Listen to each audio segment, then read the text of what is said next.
everybody, I'm JJ, you're watching Reality Survival, and today we're going to talk about what the aftermath of a EMP detonation might look like. So a high altitude nuclear detonation somewhere over the center of the United States, around 250 to 300 kilometers or so up, and that would essentially take down the power grid. So I'm going to break this down in starting to the most immediate effects and things that would happen, and then moving, down the line to things that are a little bit more serious. And I've broken it down into kind of 12 different key, kind of developments or sections or whatever the case may be. So the first one is power's going to go out everywhere. Your cell phones, your computers are going to be dead. 60 to 70% of vehicles will stop running. 10 to 15% or so of those are probably going to suffer some sort of electrical issues, but they might run again if the battery is disconnected and reconnected. There are varying opinions on this. I'm just giving you what my thoughts are based on the best information I've been able to read. This is going to cause a lot of chaos in congested areas due to car wrecks, due to fires, due to potentially planes falling out of the sky. I'm not 100% sure about that, since planes are resistant to lightning. I don't know for sure if an EMP would immediately take a plane down, but it's possible. So there's going to be a lot of chaos happening right away, and associated with that chaos, and this is section 2 or number 2 on the list here. In the first hour or two, most people are just going to be very dazed and confused. They're going to be trying to figure out what the heck's going on. If you have a vehicle that's running and you know what happened, you're going to have a short window to exit populated areas before people start to lose their minds. Okay, you're going to want to get out of the high population centers pretty quickly. All right. Now, if you live in a high population center, I would recommend that you have a good bug out plan, because being in a high population area after an EMP is not going to be good for anybody. I'd say, well, I'll move to number 3 on my list here. If you're trying to drive on the highways, the primary freeways, that's probably going to be a lost cause. Now, if you've got a 4-wheel drive truck and you can drive on the, off to the side of the road or in the median or something along those lines, and maybe you'll have some more luck, but that's going to be a rough and slow ride. You're also going to have all those people around you who are going to, be jealous of your vehicle that's running. So, you're probably going to want to make sure that you're going to move parallel across open ground, get off of those primary freeways and stuff like that, and try to move over to a parallel road, a tertiary back road or something like that, where you don't have the amount of traffic on it that you do where you're at. Okay.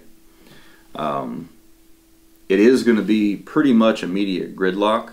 But the thing is that most of those vehicles are going to be limited to the roads and where they were at.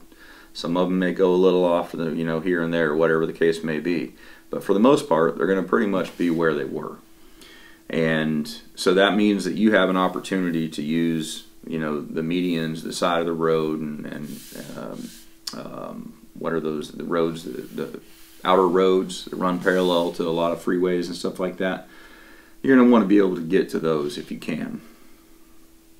Now, if it's in an off-time area, and an off-peak time in an intermediate or a small big city, something like 20 to 80,000 people, you might be able to drive against the grain on the wrong side of the freeways or something like that. Possibly. Maybe not. It just depends on the traffic that you have. In a city like Cheyenne, Wyoming, in rush hour you wouldn't be able to go either direction, but at any other time you could probably pick a side and be able to drive fairly easily, because there's just not much traffic there. It's a city of about 80,000 people, but on the freeways there ain't much traffic a lot of times. So it really depends on where you are. If you're in New York City or Chicago or Miami or something, forget it. It's going to be much more difficult for you. And that's really part of the reason why I recommend to you guys on a regular basis, don't live in a big city. Live a long ways away from big cities. Okay. So you're going to have to go parallel, you're going to have to go cross country, open ground, you're going to have to find tertiary back roads that won't be so congested. Now again, remember, we're just in the first couple of, first hour or so here, first, maybe up to 2 hours or so. So it's going to be important that you got paper maps, the areas that you drive. You need to spend some time figuring out where the parallel roads are ahead of time. And once you get going, once you start on your path, don't stop. Once you're moving towards home, don't stop for anything or anyone or any reason. Stopping is going to be a mistake. It's going to put you at a high degree of risk for losing your vehicle. You should expect that there may be a few keen people in the first couple of hours who recognize what's happening, and they could potentially try to take your vehicle through force or deception. But the number of these people is not going to be high, okay? It's probably unlikely that you'll run into anybody like that, but you need to have in the back of your mind that it could potentially happen, and that's why you don't stop. Again, early on, most people are going to be confused, they're going to be scared.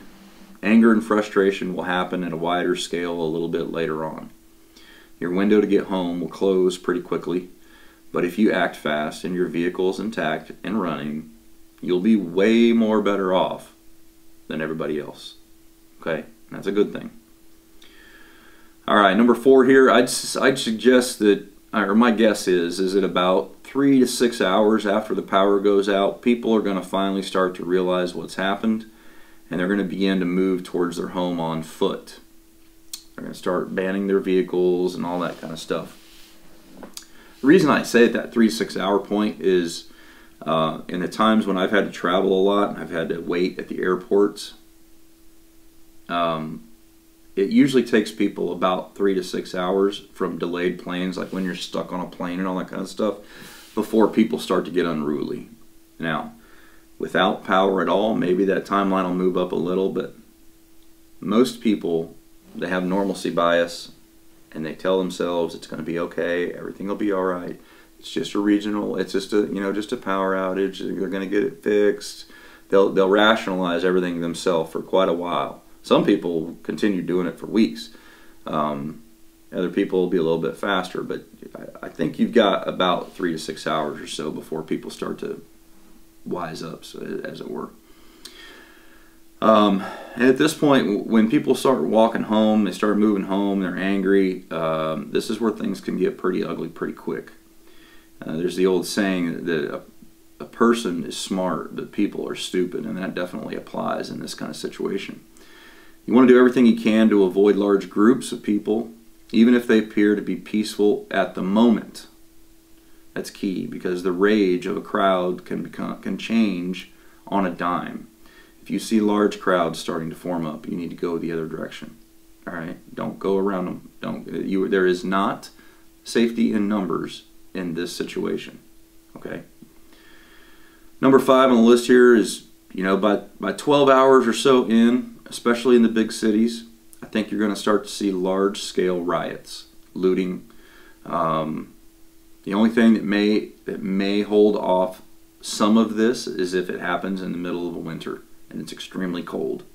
Then maybe you won't have quite as much. The riots might be smaller, but they could be even more violent because the people who are more hardcore and willing to go out in the cold are going to be a little bit more violent kind of person.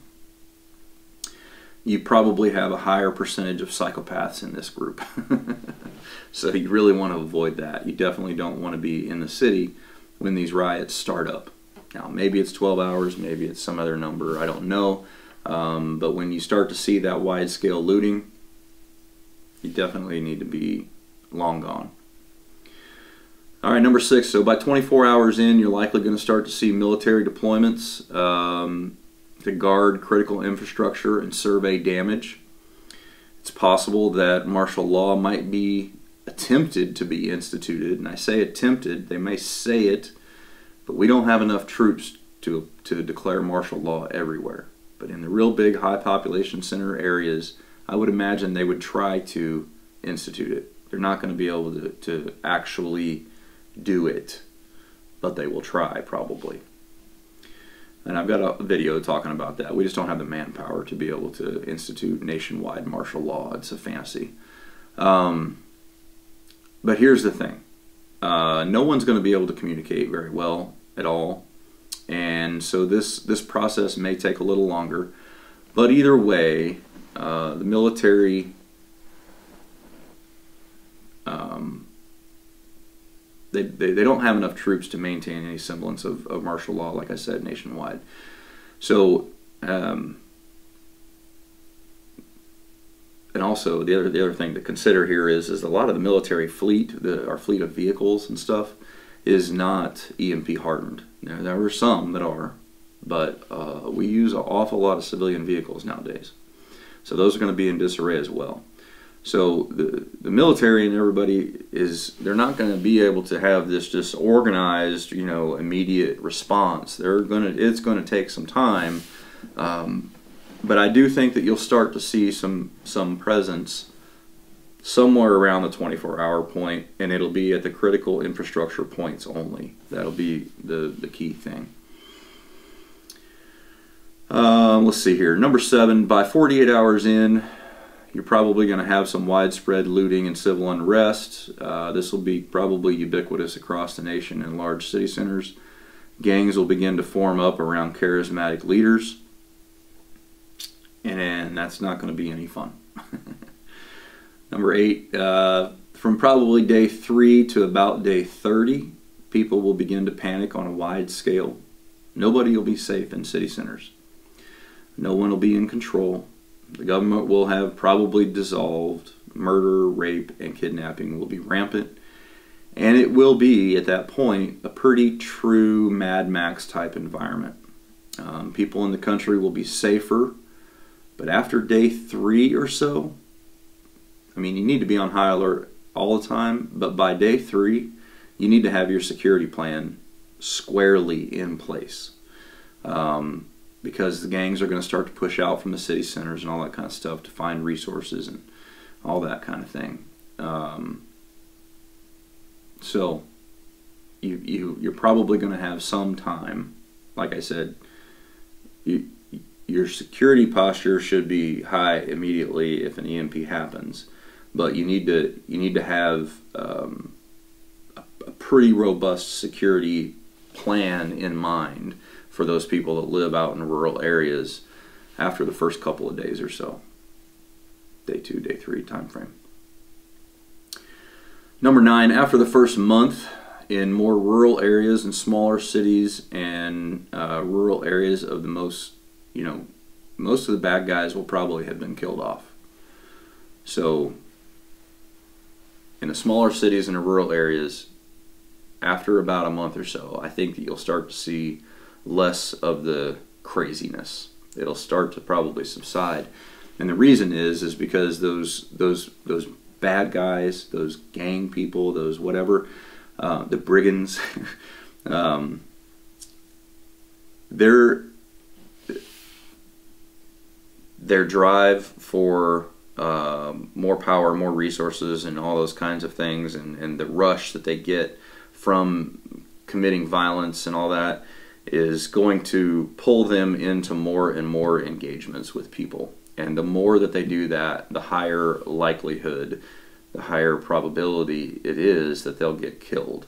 And so they'll see a steeper and faster kill-off in most cases, I think. And I say in smaller cities and rural areas because I think that good people will start to coalesce faster in those areas and start to form some resistance to that to try to get to some semblance of normalcy. Okay? So the craziness will start to slow, the good guy gangs will begin to form up, and we'll start to restore, order in some limited areas. Small Midwestern or rural towns of 5,000 or less people will be the first to try to establish normalcy, probably. These are going to be, safer areas to be. This is only going to happen in places where everybody knows everybody. those places where people grew up together. They know each other. There's multiple generations of the same families. They've been in the area for years. Now, sadly, big cities will still be experiencing gang wars and violence on a broad scale. The level of human tragedy in those areas is going to be difficult for people to even comprehend. It's really going to be bad. Number 10, after 90 days or so, the violence in the cities, in the big cities, will start to subside. Tribes will start to form. Territory will begin to be controlled by different groups. You'll start to see a kind of a balkanization or tribalization in the city areas, most likely. And they'll establish their own sort of normalcy that is not going to be what any of you want. Okay. Number 11, after about 90 days and throughout probably the next 2 years, disease is going to be your biggest enemy. So somewhere around 3 months in, to the tune of a couple of years, and maybe longer, the biggest enemy is going to be disease. The lack of sanitation is going to contaminate water supplies. Cholera, dysentery, typhoid, and other sanitation-related diseases will begin to kill off a lot of people. In all likelihood, disease will probably kill 3 or 4 times as many people as the violence did. That's hard to imagine, but it's probably true. Sanitation is it's an extremely important thing, and with the grid down and water processing facilities not being able to process water, you're gonna start to see levels of E. coli and all kinds of other stuff in the water and in the water areas, different groundwater and all that kind of stuff. It ain't gonna be good. Okay. Especially in those areas where there's a lot of people and a little bit of water. That's going to be even worse. Number 12, after 2 years, 80-90% of the population will probably have been killed off. That's a staggering number if you think about it. Land and resources will start to get redistributed amongst those people who are still left alive. Governments will begin to reform, and either freedom will once again be restored, or the worst tyranny you can imagine will possibly unfold. Now, a lot of people say that this is when we have to worry about other countries coming to invade us, but that is not necessarily likely at all. If you watch the video that I talked about previous to this one, where we talked about EMPs versus nuclear war, it's very likely that if the U.S. gets hit with an EMP, that we will respond in kind worldwide, and so that will put everybody back to the Stone Age, and we'll all start over from get-go. That means that there is not going to be any invading force. All right, it's just not likely to happen. And the thing is there's only a couple of militaries. Even with power, there's only a couple of militaries on the planet that could get any troops to our shores, and neither one of those could get a lot of troops to our shores. So it wouldn't be a significant force. The people who are left over at the end of that time frame, that 10% of people, are going to have their rifles zeroed, and they're going to understand violence up close and personal. And so it wouldn't be a fun thing to land on the shores after all that for anybody, I don't think. So anyway, that's just kind of how I think it would unfold in a kind of a timeline, kind of a scale, to kind of give you an idea of maybe what would happen during an EMP. It's a pretty freaking scary thing. I don't think it's extraordinarily likely that it would happen here, because the aftermath and the fallout would be devastating it would be equally as devastating for other countries as it would be here. And nobody wins in that scenario. again, it's mutually assured destruction for everybody. Even though it's not nuclear war, it's still just bad news for all people involved.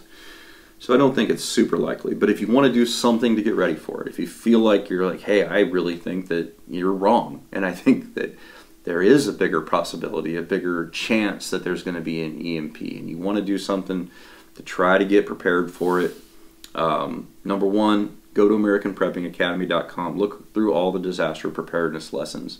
Make sure that your preparedness is squared away, that you've got food and water and security and communications and travel and all these other things taken care of. And then if you want to do something for an EMP specifically, you can go to EMPshield.com.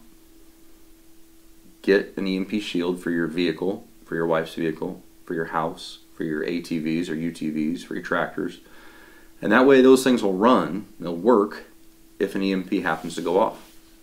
They're very easy to install. And if you use the discount code Reality Survival, it'll save you $50 per unit. Okay, so if you buy 3 or 4 of them, you can save a few $100. It's a pretty good discount.